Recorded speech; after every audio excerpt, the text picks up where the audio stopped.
Ndinotenda Mwari zvikuru mangwanani ano. I've got a short text yandinoda kuti tishare. John chapter 5. John chapter 5 verse 7. The sick man answered him, "Say, I have no one to put me into the pool when the water is stirred up. But while I am going, another steps down before me." I'll repeat again. The sick man answered him, "Say, I have no one to put me into the pool when the water is stirred up. While I am going, another steps down before me." Murume aivapadziwa paBhetsaida ndiari kutaura kuna Jesu kuti Ishe, handina munhu unondiwisira mvura kana ichinge yabvongodzwa, asi pese pandinoda kupinda pane anonditangira, anoenda ahead of me. That's a picture yekuti nyange munhu ari kuchema kuti handina munhu anondibatsira kuti situation yangu inake, ane vanhu vanomukwikwidza vachiignore situation yake. Wishes Mterongara, may the good Lord bless you, may the good Lord protect you. Nyadatara nezvayo mangwanani ano ndeyekushayiwa munhu. Nyange munhu yati ndiri kushayiwa munhu anondiwisira, nzvimbo yaari ine munhu ari kuenda ahead of him kuti zvake zviite, but achiignore kubatsira murume uyu ane situation yaari kuchema nayo. Murume ari kuchema achiti ndiri kushayiwa munhu, asi anobva ataura achiti pandinoda kuzopinda mumvura pane munhu unonditangira. Kureva nzvimbo yaari ine vanhu pasinei naye, vanhu vari so selfish minded zvekuti to an extent yekuti nyangwe ari kushayiwa munhu angamuwisire mumvura, patoo nevanhu vari kutoendawo ahead of him mumvura yacho. It was a place of competition, a place yekuti no one is ready to help anyone. Jesu ndokubva ati kumurume uyu, chisimuka ufambe. Jesu chaari kubvisa pano, ari kubvisa a system yaita kuti murume uyu akundwe. System yekudhaivha mupool was not favorable to this man, maybe because of his condition, kana kuti nyaya yekuti anga akarara pameti, nekuti pese paaida kupinda kune murume aimutangira. So ipicture yemunhu ari kungokundikana but shungu dziripo. Ipicture yemunhu ari kutadza kuti zvinhu zviendeke but mwoyo wake une shungu. There are times yekuti shungu dzako hadzisi kuzadzikiswa, une shungu dzekuita zvakanaka but wane makore usina chakanaka chaitika muupenyu hwako. Sometimes people will judge you vachindofunga hauna shungu, hauna maconnections, hauna kufunda, hauna mata, haugone. Yet murume uyu is in the right place. Inotoya mutumwa waMwari. That's a picture of a church. Is in the right place. Mukati make mutone shunguwo dzekuti pamwe zvingaitawo zvakanaka. But pese paanoda kuedza kupinda, somebody goes ahead of him. Urati haasi munhu anga asiri kutrya. He was trying. Mvura ikabvongodzwa aitoedza. He was trying. Wherever I try to get in, when I'm going, another man goes before me. Which means the going part yaitova mahari. Waitombozama. Ari halfway kuda kuti asvike. Maybe asaiwa ne distance diki, aingoona mwe munhu aenda ahead of him. So munhu uyu munhu ane shungu, munhu ari kutrya, but things are not happening. I don't know whom I'm talking to this morning. You have been trying. Mauri mune shungu. Une shungu yekuti zvinhu zviite. Une shungu yekuti zvinhu zviendeke. Une effort yaunoisa. But nekuda kwekuti unokundwa, unotangirwa. Sometimes people will judge you. Kuti haasi serious. Haasi serious, haadi, haagoni. But this man ndawana ipicture yekuti ari kutotaura kuti whenever I try to get in, somebody goes ahead of me. Which is the trying part iri mahari. Ndoda kunamata newe mudikani mangwanani ano. You have been trying. Une zvawazama. Une zvawatrya kuita. To an extent yekuti une makore pasina chafamba, but une makore yekuti uri kumbofambira nyaya dzacho, but hapana chiri kufamba. So Jesu akauya ndokubva ataura nemurume uyu. Ndokubva aregera kuintroduce a system yekudhaivha mupool yaita kuti murume uyu akundwe. Jesu ndokuintroduce a system yandinoti a willpower system. Nekuti Jesu akabvunza murume uyu, do you want to get well? Unoda here. Kurati ndabvisa pa competition. It's now a matter of your choice. Murume uyu ndokubva asumudzwa naJesu. So he's the only man ane a testimony yekupora pa pool, but asina kuita dive into the pool. Mwari ngaakupe imwe nzira. Mwari ngavakubvise mune dzimwe competition. Mwari ngavakuwanire dzimwe nyasha dzekuti unopedzisira waitawo number 1 with a new system. The old system haisi favorable kwauri. Murume uyu haana kudhaivha mupfuwo, mutumwa haana kuuya akabvongodza mvura. Murume uyu wakapora ari pabedside but asina kudhaivha mupfuwo nekuda kwekuti the diving system yanga isiri good for him. Process yekupinda mupfuwo yaita kuti ave failure for almost 38 years. But Jesu paanouya otaura nemurume uyu unosimuka. Mwari ngavasumudza upenyu hwako nenzira isina kutarisirwa nevanhu. Mwari ngavasumudzira upenyu hwako nenzira isiri musystem yekuronga kwevanhu. Mwari ngavasumudzira upenyu hwako nenzira ichashamisa vazhinji. There are systems panyika. Kune nzira netsika dziripo panyika kuti ukadai ndo paunosimuka. Ukazivana nanhengi ndo paunogona kusimuka. Ukaita izvi ndo paunogona kusimuka. Ukava nemaconnections anenge aya ndo paunogona kusimuka. Systems panyika dziripo dzasimudza vamwe, and we've been trying kuti tigonawo kubudirira through those systems. Wese ari kuzama, ruoko rwaMwari rwenyasha ngarubata upenyu hwako. This man was not just a failure, but he was a man anga neshungu. He was trying. Pese paibvongodzwa mvura airuza, ainonoka kupinda, but atombosumuka. Nokuti panaverenga pati, while I'm trying, say I've no one to put me into the pool when the water stayed up. While I am going, the going part ndo yandada. He was pandirungosumuka kuti ndiende. So this man wakafamba, this man wakatraya, this man aiva neshungu, but the system was not favorable to him. Mwari ngavaone shungu dzako. Mwari ngavaone shungu dzako. Mwari ngavaone shungu dzako. Mwari vaona shungu dzako. Mwari ngavakupe favor nedzimwe nyasha dzekuti in that place ine masystems ayo, may the hand of the Lord reach you. May the hand of the Lord lift you up. May the grace and the blessing of the Lord help you up. In the mighty name of Jesus. Mwari ngavaone shungu dzako. Mwari ngavaone moyo wako. Mwari pavatarisa shungu dzako, your help is on your way. Your help is on your way. Your help is on your way. Denga rakatorejesta kuti panyika pane munhu ari kutraya, ndiye ari kuda kuperwa a visitation kuti achindosumudzwa. You have been trying for a long time and things were not working, but the hand of the Lord is not short. The blessings of the Lord are on the way. Mwari ngavakuropafadzei, Mwari ngavakukomborerei, Mwari ngavakuwanirei nyasha. Hama dzangu muswere munyasha, muswere murugare. May the good Lord bless you. May the good Lord protect you. May the good Lord favor you. In the mighty name of Jesus Christ of Nazareth. Amen and amen. Join me later in the afternoon. Statement yekuti mabasa ari kunetsa. It is divided into two. One side ichokwadi, the other side is not true. Because kune mabasa akuchaga vanhu. Ndaita nezuro pa Sunday meyo ndikatoona kuri kudiwa engineer. Kuchiredzi kutriangle sugar. Saka statement yekuti mabasa ari kunetsa inofanira kuchinja yasvika pa level yekuti mabasa type yangu anonetsa. Why? Because zvinokuencourage, zvinokumotivate. Uone kuti pane problem sometimes asi mamirire zvinhu, but mamirire andakaita inini pazvinhu zvacho. Because kune mabasa akuchaga vanhu right now. Saka mu life mune mabasa anotsvaga vanhu nevanhu anotsvaga mabasa. Saka secret iri pakuti iwewe wacho type yako ndio ine nyaya. So keep on moving, keep on focusing. Uyatozwa kuti pane kuri kuendwa, and life aise kuramba uchiblame munhu nekutarisa kuti dai ninga akanditirawo zvakanaka, dai ninga akandigondera. Vanhu vazhinji vatinoyemura nhasi, vanhu vakabva muresult yekuti vakaitwa rough, but vakadecide kuti I need to keep on, I need to move on. Life ndo zvairi, life ine challenges, life ine pain, but nyaya hombe ndeyekuti nyangwe pain iripo, ziva the fruit, the blessing iripo ahead. Bible rinoti Jesus endured the cross because of the glory ahead. I love. Saka vana veIsraeri vakazoipiwa blessing yacho yekuti vachifamba 40 years havana kuchinja boots, hadzina kupera, nokuti type yaJesu mawapinda anopinda newe achingokura.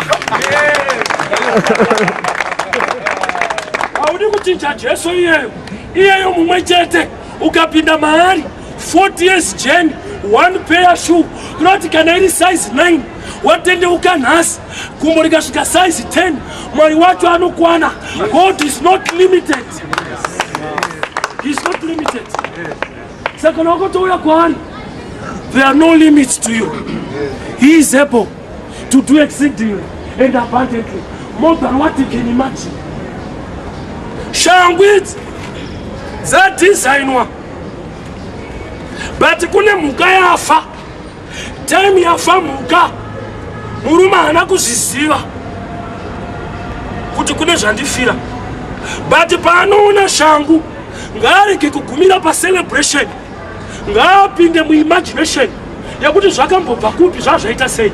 Nyaya haisi yekungopembera kuti amunoti puwa munoti richi kuzodii, imbomediteta kuti sei akasiya denga rake akaroverwa paCalvary, ropa rikadeuka zvekuti your celebration ngaiblendwe nemeditation yekuziva kuti he shed his blood. If we forget about Calvary, we will miss it. Kune ropa rakadeurwa, ukaona mudhuri wamira pane foundation yakacherwa. Zvanzi naNehemiah chapter 13 verse 26, varume veIsraeri vakaroora vakadzi vekuAshidhodhi, vekuMoabhu nevekuAmoni, vakabereka vana vanga vasingagone kutaura language yaJudha. Judah means praise. Kunoti tikanyanyopinda muzvinhu, we forget to worship, we become part and parcel yema spiritual beggars. Kunamata is not a professional way to beg God. It's a kingdom system to strengthen relationship.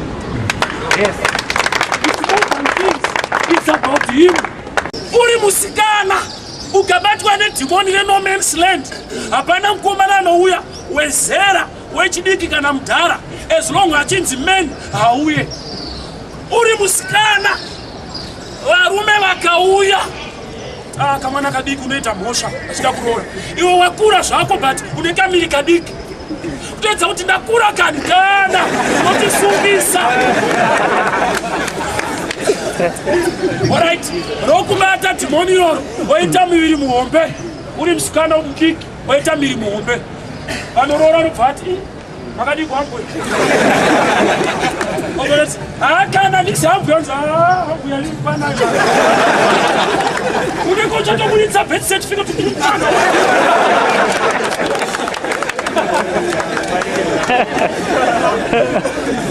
unosvitwa nezvausina kuitira kuti ugozvishayiwa kana wakusvita.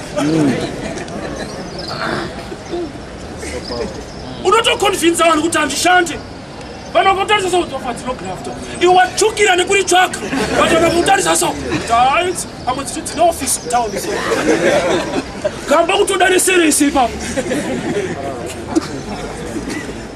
Jesu akaona vanhu vari pa, I cannot redeem it myself, lest I may impay my own inheritance.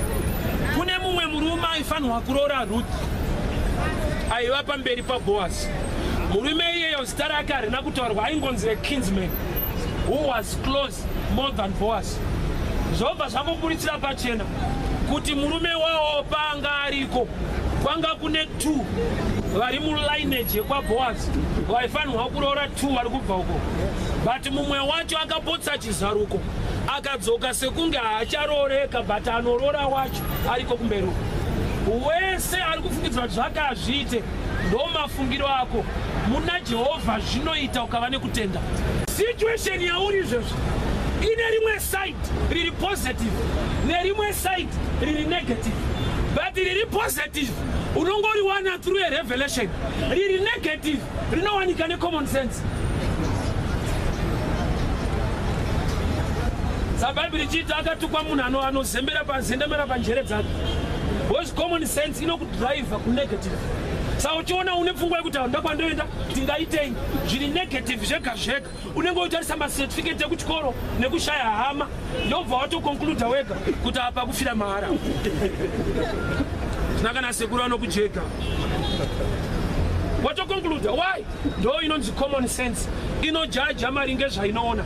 But the positive side is a revelation. The positive side of your life, you are a big man. But the negative side, hauna kwa unaenda. Saka ya choice yakuti uite sarudzo to follow the negative, that is common sense, or to follow the positive, that is a revelation. The negative side yekuenda kwa Jesu pamuchinjikwa kurowa, kurovererwa. The positive side kuroverera zvivi zvevanhu. Let me help you. The negative side yekuenda kwa Jesu pa cross kurovererwa. The positive side kuroverera. Ndo pakarovererwa mirau yese nezvivi zvaibata vanhu ipapa. But the other side pairovererwa Jesu. The other side pairovererwa zvinhu naJesu. Saka chakaita kuti Jesu achienda pamuchinjikwa, you are seeing the positive side of the cross. And zive pawakapinwa izvezvi. Have you got eyes to see the positive? Zvichioma muomero wazviri kuita. Have you got eyes to see the positive? Meso iwayo haasi enyama, they are spiritual eyes. You need to pray, Mwari ndivhire meso emweya ndigone kuona zvazvakanakira.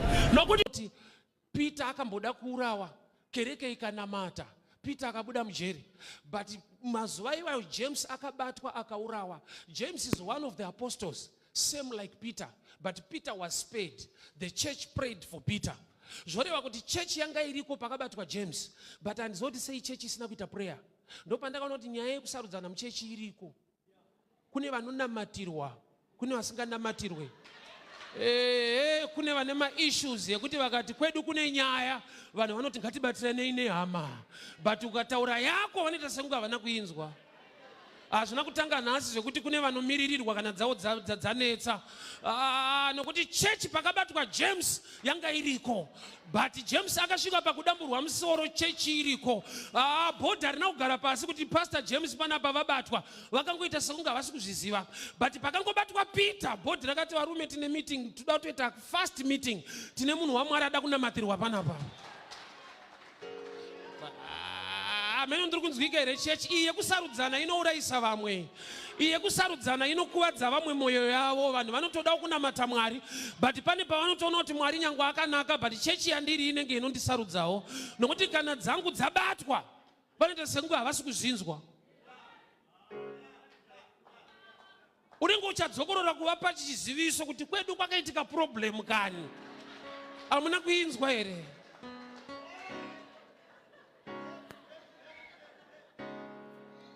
As I always say, kuti kuchechi hakusi kudenga, usaora moyo wako. Mwari une nyasha neyo kuchechi panyika hakusi kudenga. Vanhu vane mafavorites ufunge. Kuno kuti kana wawo asimuka Peter kana abatwa, ndo pavanomira. Wawo kana akuparidza, even akakosora inongonzi powerful baba. Kune wawo. Chechi ina James wayo, ina Peter wayo. Ndofunga ndiri wenyu naye. Ndokunzwa kuti unojaja vane vamwe vana vaone musikanzwa, vana havana kurayirwa. Vamwe vana musikanzwa vainawo haisi nyaya yekuti havana kurayirwa. Vanotoudzwa havanzwi. Saka tine vabereki vanoseka vana vevamwe. Mwana akanodhakwa anoita zvemadrugs, havana kurayirwa. Mwana akarayirwa, kune mweya inovarwisa. Tenda Mwari kuti nyange wakarayira vako chakaita kuti vateerere, Mwari akavapa mweya wokugamuchira.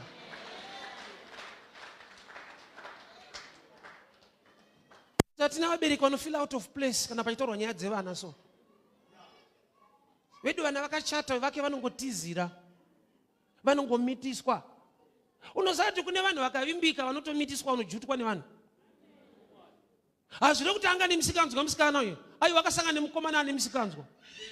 Iye aitoda zvemba yacho. But tsano vakatamba naye havasi right. But vanhu vakamuona vanoti kusarongeka.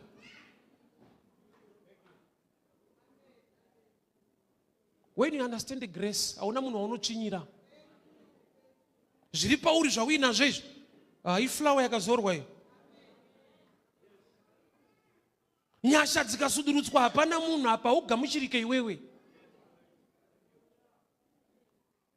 Ni rafu ya wina we.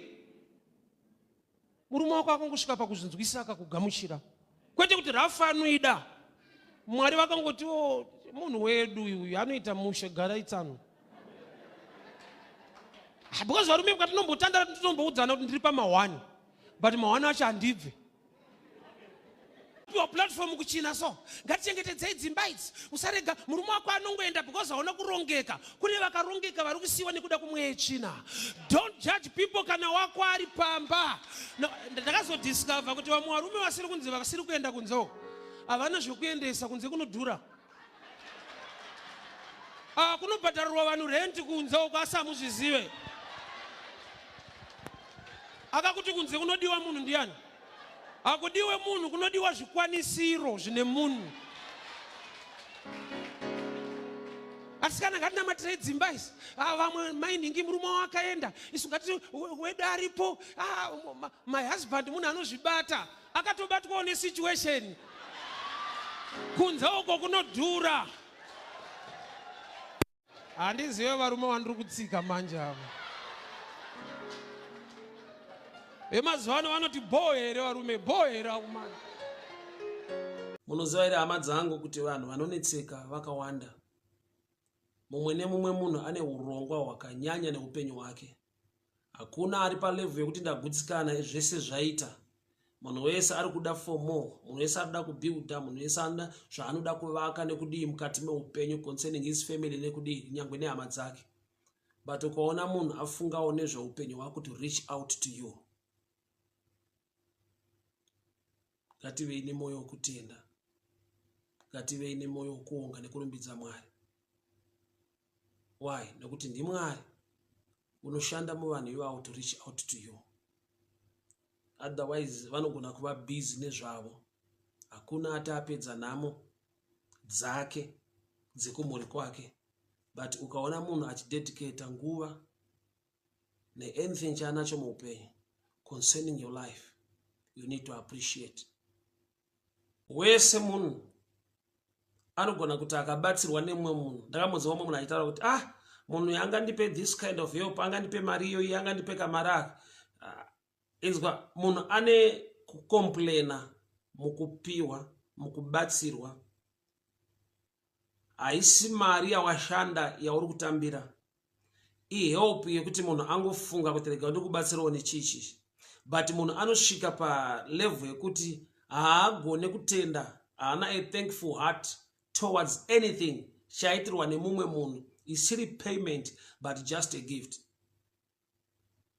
Munhu anonzwa kukosha zvekuti akapiwa zvichida mari shoma nemumwe munhu anoona sekunge atsvinyirwa. Yet the real truth is mari iyoyo haisi yako, akupa out of love. Aigona kutoishandisa chimwe chinhu. Hazvire kuti wese akubatsira chinhu ichocho haachachida muupenyu. Inyaya yekuti akuda iwewe kudarika chinhu ichocho. Otherwise basa rekuitisa mari shoma yaakupa anaro. Kana vamwe vanhu vekupa mari shoma iyo yauri kukomplaina anavo, but asarudza kupa iwe. But iwe unogona kusaona Mwari nokuti une breakthrough, une zvihombe zvawakatarisira. But I've come to tell munhu anokuda nemunhu anoda zviri pauri. Usafunge kuti vanhu ivo vakafanana, vakatosiyana. Mulife mune munhu anokuda nemunhu anoda zviri pauri. Vanhu ivo vakasiyana. Kune vanoda kana moto waakudziya vasingakujoine kana uchitsvaka tsotso. Pane patinotsvaka tsotso tese sababa naamai kuti upenyu hwedu hudziye, but shasha kana yadzirwa yakudzinga futi amai. Amene wandiri kutaura nezvake so.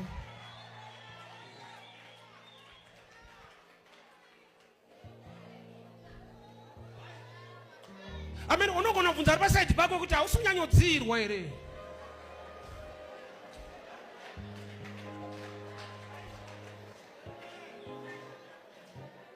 Takareserwa moto. Hakuna anoramba kudziya moto kana kuchitonhora. Hakuna anoramba chakanaka kana upenyu usina kumira mushe. But Satani harizaine kuti kana ndakutadza kumvura chidziyai moto. Anoti kana ndakutadza kumvura ndokubatirai kumoto. Handling a blessing is subject inoda kudzidziswa vanhu, because we all love blessings, but handling blessings is subject to ombe. Hama dzangu, chinhu chese chaunoti ukatarisa chichikufadza, gona kuva nemoyo unoda kuonga Mwari nekutenda Mwari. Vanhu kana uchiita chinhu chichida pasowe kana kuchechi, usaita wakatarisa munhu, ita wakatarisa muchinjikwa, wakatarisa Mwari. Nokuti pese paunoona munhu unoona sekunge une zvauri kuitira munhu, but ukaane pfungwa yekuti ndiri kuitira Mwari, zvinodana ropafadzo uye hazvikupe kuneta. Ndikudze hama dzangu, chinonzi munhu chinenge iwewe, chinenge inini, hatigutsikana, hatitende. Unoita zvakanaka oshayiwa kugamuchirwa nekutendwa. Varegani kudzosaura moyo kuita zvakanaka. Anotenda zvinodarika zvese zvaungada Mwari. Nyasha dzaMwari dzakatirwira mukorona, nyasha dzaMwari dzatipa upenyu kusvika pano nhasi, idzodzo bedzi. Usina zvimwe zvawatarisa, anoda kutendwa. Kare ndaifunza kuti Peter ndiye akasimba pavadzidzi vese.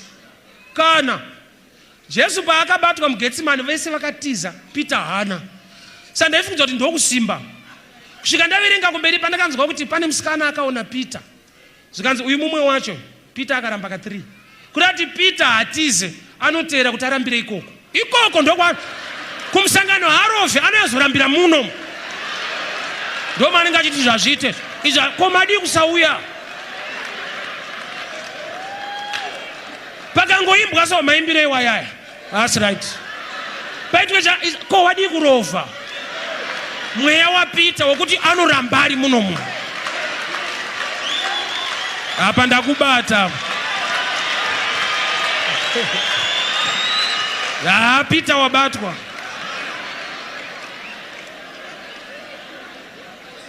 Ipapa pane zviri kutoonekwa zvisiri right na Peter.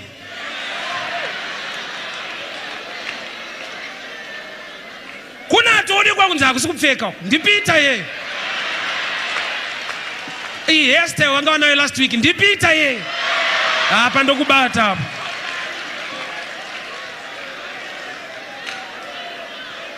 Haurovhe aiwa.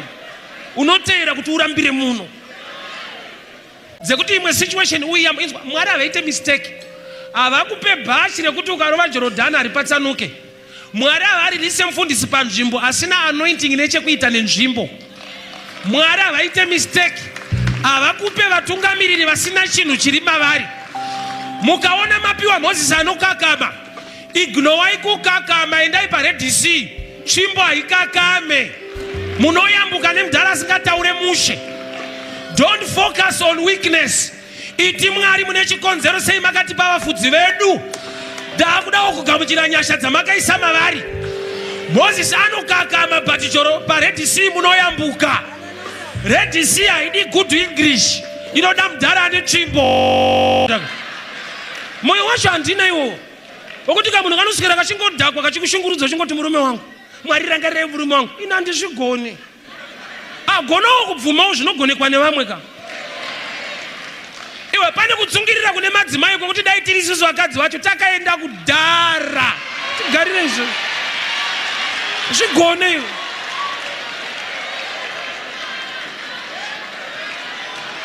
Gonawo kuona strength ine mumwe kuti ugone kuva imparted. Handisi kuramba kuti une zvaunogona nekuziva.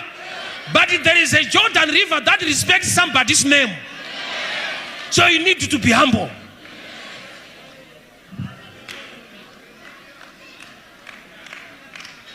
Mwari anenge achingoti ndiri Mwari waAbraham, waIsaka, waJacob. Varume vari 3 vane strength in different areas. Mwari waAbraham, Mwari waIsaka, Mwari waJacob. Inda vachida kuziasosita nemazita aya. Ari kuti mumwe nemumwe ane nyasha dzandakaisa maari. Ukadawo zvawada munguva yefamine, shedza Mwari waIsaac akamudza kuti dyara mufamine munzvimbo yeGera, akakohwa. Ukada kubudirira munyika yevatorwa, namatawo kuna Mwari waJakobho akamurangarira kumba kwaLabhani. akamupa pfuma zhinji ari munyika yevatorwa. Mumwe nemumwe ane strength yake. Learn to appreciate others. If yes, a situation is negative, it is meant to kill you or it's sent by the devil to destroy you. No. Joseph in emotion, but guess what? Nyaya tangible evidence. But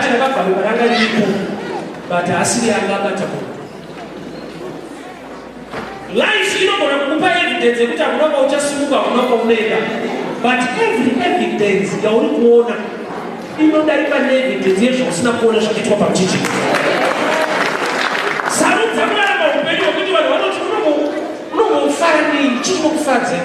Let me have a money. Oh, it's not about money, it's about the grace I came.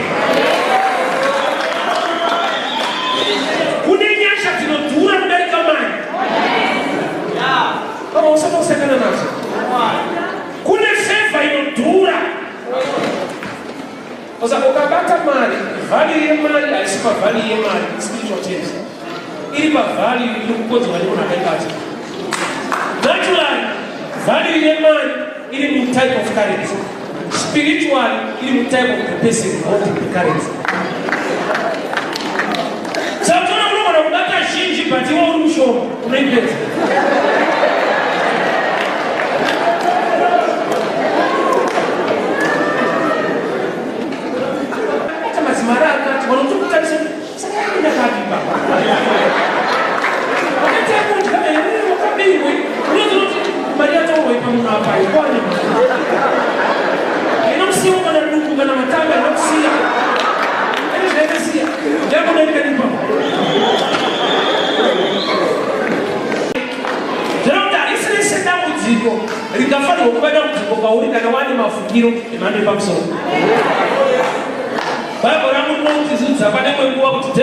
Joseph, I'm in prison.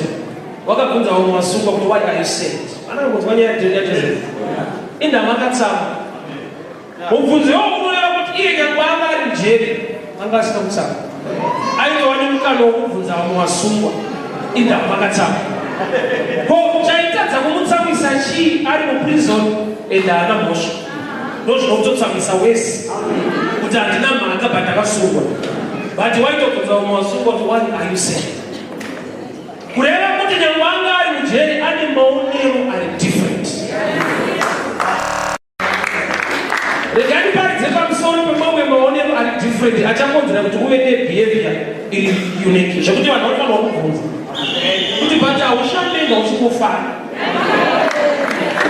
Je ne sais pas si je vous dis ça pas. Tu vois tu montes ça que mon assistant est c'est. Whoever put you in the wall parler fait qu'on a mis interpréter ta manière de vivre. Baptiste na nas. Pachikomo paka mirasi. Dadi pachikomo kana parents. Pachikomo pana pastor pana prophet. Pachikomo pana shirika zinenera Bible rangu mwarano ndi mwari weshirika zinenera. Unia unombo minister umupenyi wawe vanoshaya. Pani chimwe chikomo konilio minamato yako nezvipo zvashika. Pani paunorangarira unherera here neshirika dzine vanotambudzika. Pamwe pacho hazvisi mubattlefield. Kuona kuti mastructures ezvikomo zvako. Pane vanhu vari kutaura zvakanaka pamusoro peupenyu hwako.